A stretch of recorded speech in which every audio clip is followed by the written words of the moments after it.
कुल मिला करके जो स्थिति है वो एक अराजकता की स्थिति है। हमें गोली मार देंगे, हड्डी तोड़ देंगे, कान काट देंगे, नाक काट देंगे, इस प्रकार की जो भाषा बोली जा रही है वो जनतंत्र की सेहत के लिए ठीक नहीं है।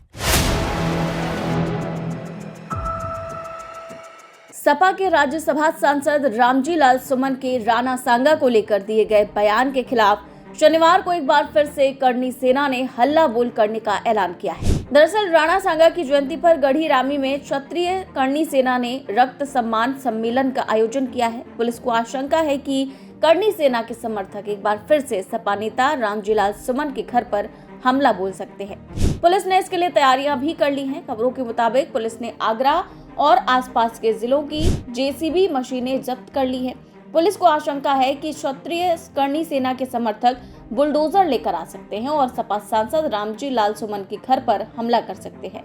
इसको लेकर पुलिस हाई अलर्ट मोड पर है। वहीं इस बीच सपा सांसद रामजी लाल सुमन भी सामने आ गए हैं और उन्होंने करनी सेना के इस विरोध प्रदर्शन को लेकर बयान दिया है।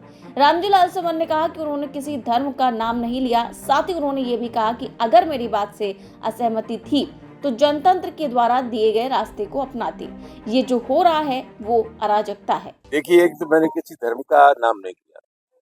राज्यसभा की पूरी कार्रवाई को लोग ढंग से समझे। नंबर 1, मैंने किसी धर्म का नाम नहीं लिया। नंबर 2, राज्यसभा की कार्रवाई के बाद मेरे भाषण के जो अंश थे उन अंशों को राज्यसभा के सभापति ने संसद के वृतांत से हटा दिया। नंबर 3, असल सवाल क्या है? असल सवाल ये है कि साहब, दुनिया में कोई व्यक्ति या कोई विचार ऐसा नहीं है जो अपने आप में संपूर्ण हो। व्यक्ति अगर कोई बात कहता है, मैं जानता हूँ कि मेरी बात से सब लोग ना इत्तेफाकी कर सकते हैं, इत्तेफाक नहीं कर सकते, असहमति हो सकती है, लेकिन हमारे देश में असहमति व्यक्त करने के तरीके हैं, कानून है, संविधान है, उसकी मर्यादा में धरना है, प्रदर्शन है, सत्याग्रह है, अखबार है, कोर्ट है, कचहरी है, ये सब चीजें हैं जो जनतंत्र में ये अधिकार देती है कि किसी का विरोध करना है तो इन सब चीजों का हम इस्तेमाल करें। लेकिन कुल मिलाकर के जो स्थिति है वो एक अराजकता की स्थिति है। हमें गोली मार देंगे, हड्डी तोड़ देंगे, कान काट देंगे, नाक काट देंगे, इस प्रकार की जो भाषा बोली जा रही है वो जनतंत्र की सेहत के लिए ठीक नहीं है। अगर कोई स्वस्थ आलोचना होती है तो मैं उसका स्वागत करता हूँ।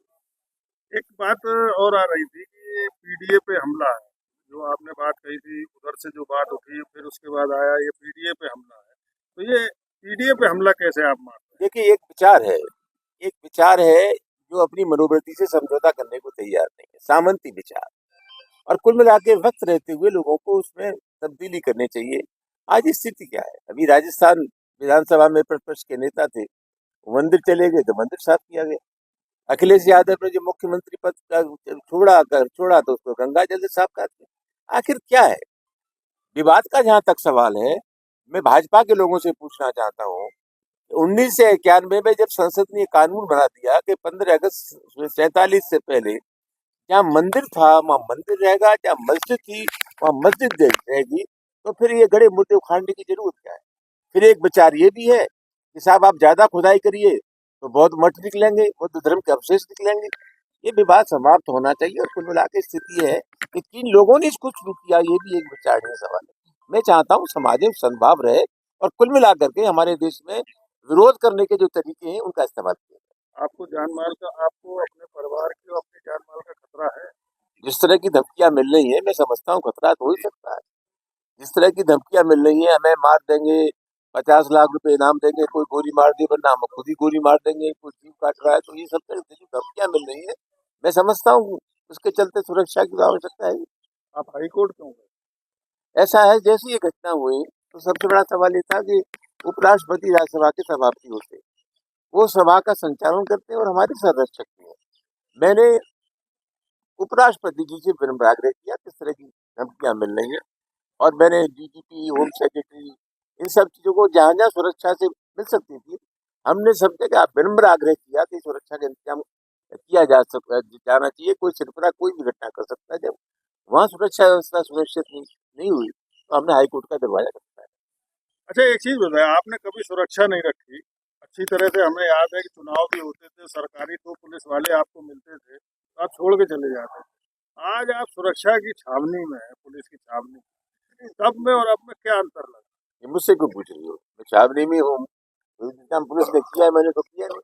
आपको बेहतर ये होता, लग बेहतर मतलब क्या उसमें और इसमें फर्क है? पुलिस को निश्चित जानकारी है कि मेरे ऊपर जानलेवा हमला हो सकता है, इसलिए जो हमला आपको दिखाई दे रहा है उनके पास खुफिया तंत्र है, उसी लिहाज से सुरक्षा का इंतजाम किया गया है। ये मैंने सुरक्षा का इंतजाम नहीं किया है, प्रशासन ने किया है। धन्यवाद। गौरतलब है कि बीते दिनों सपा सांसद रामजीलाल सुमन के राणा सांगा को लेकर दिए गए बयान के खिलाफ करनी सेना के कार्यकर्ताओं ने आगरा में उग्र प्रदर्शन किया था। इस दौरान बड़ी संख्या में कार्यकर्ता रामजीलाल सुमन के आवास पर पहुंच गए थे और वहां जमकर तोड़फोड़ की थी। इस दौरान पुलिस के साथ उनकी झड़प हुई थी। तो वहीं अब एक बार फिर से करनी सेना ने हल्ला बोल का ऐलान किया है, जिसको लेकर रामजीलाल सुमन ने अपने और अपने परिवार की सुरक्षा को लेकर आशंका जाहिर की है। बता दें कि राणा सांगा पर टिप्पणी के बाद सपा सांसद रामजीलाल सुमन और उनके बेटे पूर्व विधायक रंजीत सुमन ने इलाहाबाद हाई कोर्ट में केंद्रीय सुरक्षा मुहैया कराए जाने की याचिका दाखिल की थी। तो वहीं अब सपा सांसद रामजीलाल सुमन के घर के बाहर करीब 1000 पुलिस वाले तैनात किए गए हैं। इसके साथ ही साथ भीड़ को कंट्रोल करने के लिए 10,000 पीएसी के जवान तैनात किए गए हैं। ड्रोन से निगरानी की जा रही है और 1 किलोमीटर तक के एरिया को सील कर दिया गया है। सपा सांसद के घर को छावनी में तब्दील कर दिया गया है।